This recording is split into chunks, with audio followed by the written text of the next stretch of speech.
सहजे स्वभाव पयो नवल किशोरी जो को मृदुता दयालुता कृपालुता की राशि है।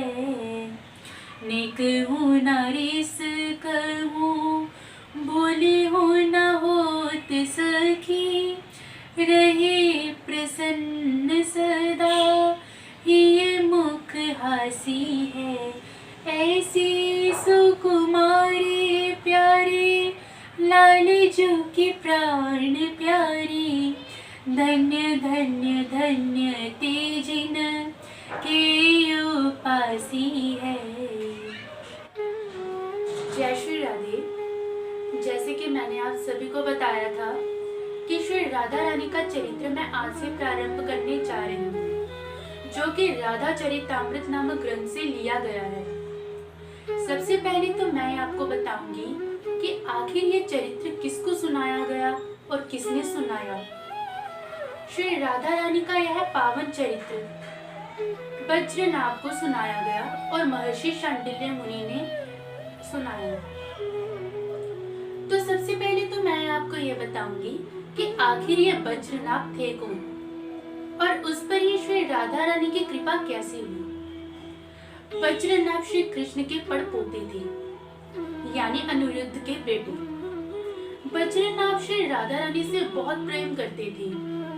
तो पहले मैं आपको ये बता देती हूँ कि आखिर उसका श्री राधा रानी से ऐसा प्रेम कैसे हुआ। ये उस समय की बात है जब श्री राधा रानी 100 वर्षों के वियोग के बाद कुरुक्षेत्र में श्री कृष्ण का दर्शन करने आई थी। श्री राधा रानी का दर्शन जब श्री कृष्ण ने किया तो श्री कृष्ण तो पहले उनके चरणों में ही गिर गए। उनके चरणों में गिरकर उनसे प्रार्थना करने लगे कि हे श्री राधा रानी, कितने समय बाद आपका दर्शन हुआ है, कृपा आप हमारे साथ द्वारिका चले, इस द्वारिका को अपने चरण कमलों से पावन कर दी। श्री राधा रानी ने पहले तो श्री कृष्ण के आंसू पोंछे और बोली, प्यारे आप कुछ कहें और मैं ना मानूं, ये कैसे हो सकता है।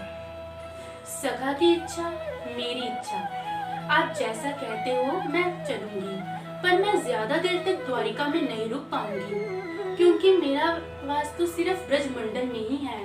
ब्रजमंडल तो मुझे अपने प्राणों से भी अधिक प्रिय है। और मेरी एक और शर्त है, मैं आपके महलों में नहीं रुकूंगी, ना मुझे महलों में रुकने की आदत है। इसलिए मैं अपनी दूर एक कुटिया बनाकर रहूंगी और मेरे साथ मेरी अष्ट सखियां भी रहेंगी। और ऐसा ही हुआ। श्री राधा रानी की एक कुटिया की व्यवस्था की गई और वह वहीं रहने लगी। वहां पर उस समय जामवती ने उनकी खूब सेवा की। जामवती के साथ वज्रनाभ भी आते थे। उन्होंने अचानक से श्री राधा रानी के चरणों की तरफ देखा।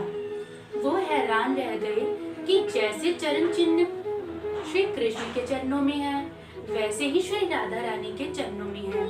वो श्री राधा रानी के चरणों का दर्शन करके धन्य धन्य हो गए और वहीं पर श्री राधा रानी का जाप करने लगे।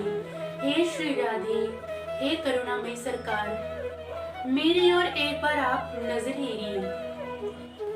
जब श्री राधा रानी ने उसकी करुण पुकार सुनी तो श्री राधा रानी ने उसे अपनी गोद में बिठा लिया और बोली, बेटा तुम्हारी क्या इच्छा है, व्यक्त करो। तो वज्रनाभ ने ये बोला कि हे श्री राधा रानी, कुछ ऐसी कृपा कीजिए कि मैं ब्रजमंडल में आपका दर्शन करूं, आपकी लीलाओं का गुणगान सुनूं। और ऐसा ही हुआ। श्री राधा रानी के आगे कोई प्रार्थना करे और वो पूरी ना हो, ये तो हो ही नहीं सकता। जब पूरी द्वारिका समुद्र में डूब गई तो वज्रनाभ ही एक ऐसे थे जो ब्रजमंडल में पधारे। उनका अंत नहीं हुआ था। वज्रनाभ जब ब्रजमंडल में पधारे तो उन्होंने देखा कि सारा ब्रजमंडल तो सूना पड़ा है। यहाँ तो कोई पशु पक्षी भी नहीं है। वो यह देखकर रोने लगे कि हाँ, अब मैं श्री राधा रानी की उन लीलाओं का चिंतन कैसे करूं? पूरा ब्रजमंडल तो सूना पड़ा है। अभी ऐसे सोच ही रहे थे अचानक से राजा परीक्षित आए और उन्होंने बोला, वज्रनाभ, जरा पीछे देखो। वज्रनाभ ने देखा तो तात परीक्षित थे। उन्होंने उनको प्रणाम किया और पूछा, आपका यहाँ आने का कारण? तो राजा परीक्षित ने कहा कि मैंने सुना था कि तुम ब्रजमंडल में आए हो, तो सोचा कुछ समय मैं तुम्हारे साथ बिताऊं। वज्रनाभ और राजा परीक्षित अभी कुछ बातें ही कर रहे थे। अचानक से उन्हें श्री राधा, हे श्री राधे, हे करुणामयी सरकार नाम की एक ऐसी ध्वनि सुनी जो आज तक किसी ने नहीं सुनी थी। वे उस ध्वनि का पीछा करते हुए वहां पहुंचे। उन्होंने देखा कि एक ऋषि वहां पर श्री राधा नाम का जाप कर रहे हैं और श्री राधा नाम का ऐसा जाप कि उनके शरीर से श्री राधा नाम झरझर के निकल रहा है। ऐसा किसी ऋषि का दर्शन उन्होंने आज तक नहीं किया था।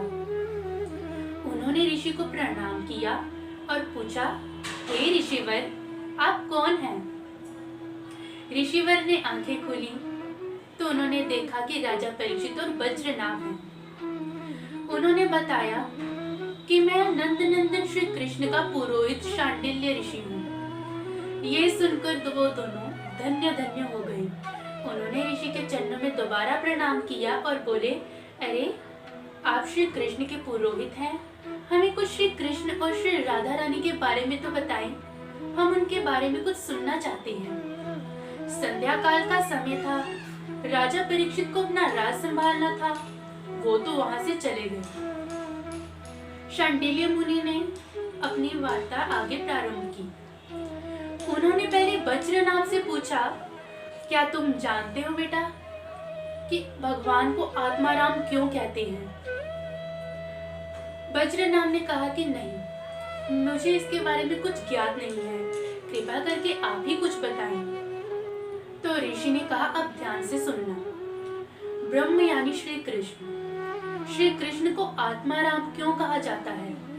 इसका कारण ये है कि श्री कृष्ण अपनी आत्मा में ही रमण करते हैं और उनकी आत्मा तो आह्लादिनी शक्ति श्री राधा रानी है, यानी वो दोनों एक ही हैं। जब ये वार्ता वज्रनाभ ने शांडिल्य मुनि से सुनी, उनकी उत्सुकता और भी बढ़ी। उनकी आंखों से आंसू झलक पड़े और बोले, हे मुनि, आप कृपा करें, कृपया मुझे श्री राधा रानी के बारे में कुछ और विस्तार में बताएं कि श्री राधा रानी कौन थी, कैसी थी, कैसा प्रेम था उनका। मुझे इसके बारे में बहुत विस्तार में सुनना है। और ये ब्रजमंडल है और मेरा मानना है कि ब्रजमंडल में श्री राधा रानी की महिमा सुनने का तो अलग ही महत्व है। तो कृपा इस राधा चरित्र को आप प्रारंभ करें। तो बंधुओं, आज तो मैंने आपको थोड़ा सा बताया है कि वज्रनाभ कौन थे और शांडिल्य मुनि ने कथा कैसे प्रारंभ की। तो कल की कथा में मैं आपको बताऊंगी श्री राधा रानी के अद्भुत चरित्र के बारे में। तो मिलते हैं कल की वीडियो में। तब तक के लिए बड़े प्रेम से बोलिए।